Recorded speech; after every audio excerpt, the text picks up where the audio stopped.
Olá, hoje vou falar sobre o livro Legado de Esther, que foi o livro escolhido por vocês em outubro. 1, 2, 3.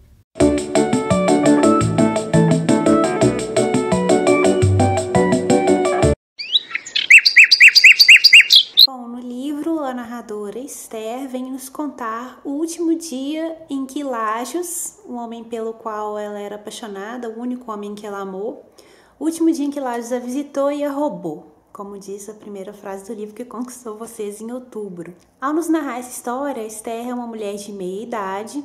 Ela havia sido apaixonada pelo Lajes aos 20 anos, mas Lajes se casara com Vilma, sua irmã, que no momento em que ela conta a história já está morta.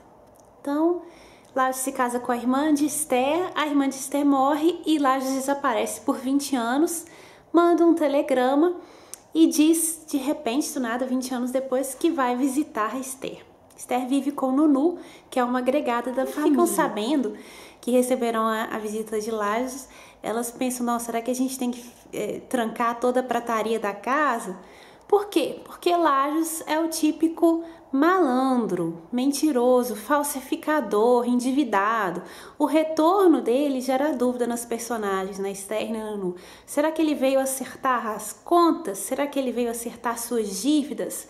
Será que ele veio acertar a dívida afetiva que ele tem com Esther? Tudo que Lajes toca torna-se falso. Ele mente como uma força da natureza. Ele parece até mesmo acreditar nas mentiras que ele conta. O retorno do Lajes dá início a uma série de revelações de traição, de ciúmes, de cartas enviadas e nunca recebidas, cartas escondidas, cartas possivelmente falsificadas. O confronto de sentimentos entre a Esther, que ainda tem afeto por Lajes, apesar de já ser uma mulher madura e ter consciência de que foi enganada e possivelmente será enganada, confronto de sentimentos entre a Esther e o Lajes e os demais personagens que circulam em torno desse casal. A forma da escrita é marcada por uma certa teatralidade, é como se nós lêssemos uma peça em um só ato, que ao final é como uma vela que se apaga de repente por uma corrente de vento. O tempo e a passagem do tempo e as perdas geradas pela passagem do tempo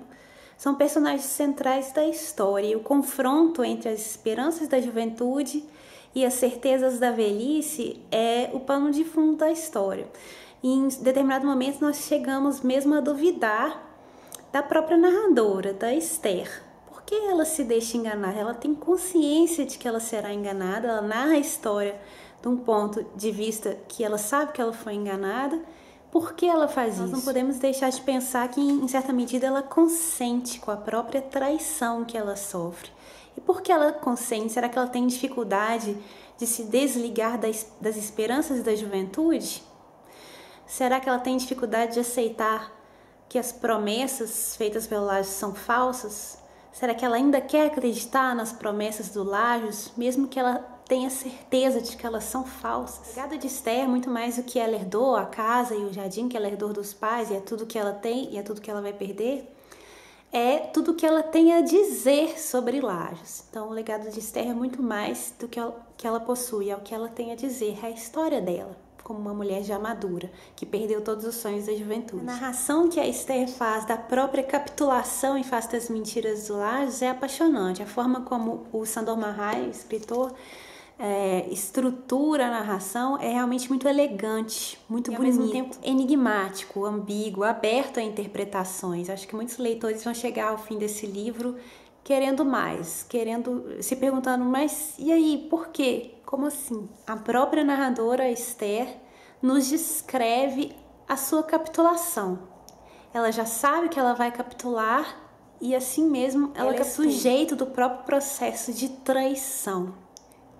Ela não é tanto enganada como, na verdade, vencida em uma verdadeira batalha psicológica de sedução. Ela é seduzida pelas falsas promessas do Lajes, que ela sabe falsas, mas ela se deixa seduzir. Ela escolhe se deixar seduzir.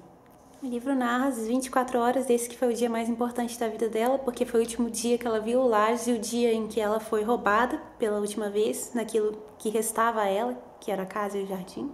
E ao narrar esse dia, ela também rememora o passado da família e as forças e fraquezas com as quais cada um dos personagens foi movido nessa história. Essa eu acho que é a beleza da narração nesse livro. O livro foi publicado em 1939, Sandor Márai nasceu em 1900, ele se matou em 1989 com um tiro.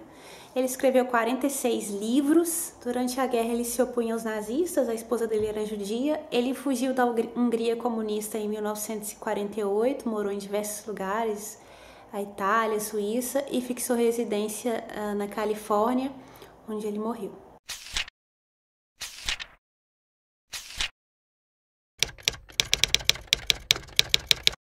É isso, gente. Espero que vocês tenham gostado desse livro e até mais.